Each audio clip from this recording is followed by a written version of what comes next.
Здравейте, приятели! Показвам ви за продажба един страхотен двустаен апартамент, който се намира в комплекс Alpine Lodge. Alpine Lodge е един от най-хубавите комплекси, изключително добре поддържан, намира се съвсем близко до центъра на града, пешком около 10-15 минутки. И не много далече също от ски пистите на град Банско, може би около 1 км.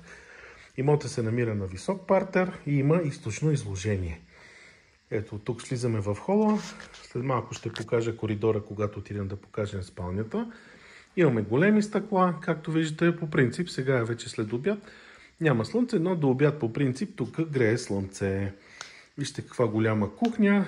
Тя, разбира се, е стара, но си е в много добро състояние, така че при нужда може да си я оставите или пък който желая може да си я смени.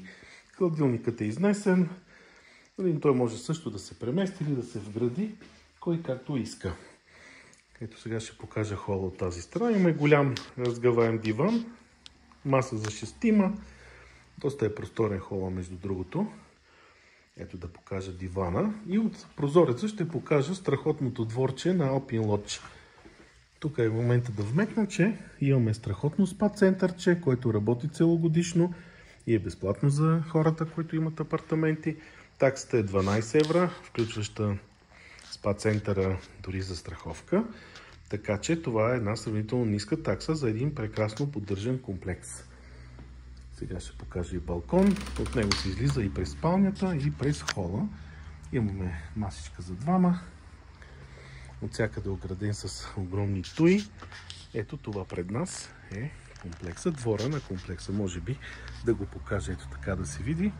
Уникален двор, който лятно време може да си сложите шезлонги, да се печете на слънце и да ползвате басейна, който е точно зад тези дървети се вижда.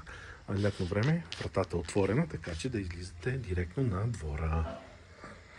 Постоянно има рецепция тук в комплекса и има към кой да се обърнете по всяко време.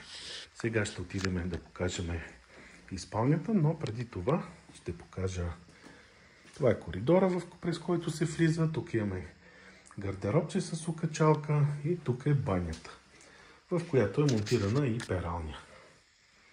Така, тук всички бани са с вани. Имаме си самостоятелен бойлер.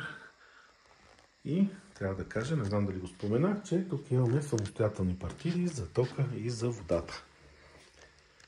Това е спалната, тя е доста голяма и леглото е доста голямо. Между другото, от нея също се излиза на терасата. Ето така, имаме 4-крилен гардероб, достатъчно голям за да събере доста багаж. За повече информация ще оставя моите данни на линка под това видео. Ето отново показвам коридора. Ето тук се влиза в холът. Днеска, за съжаление, има малко облаци, но въпреки всичко е добре за снимки.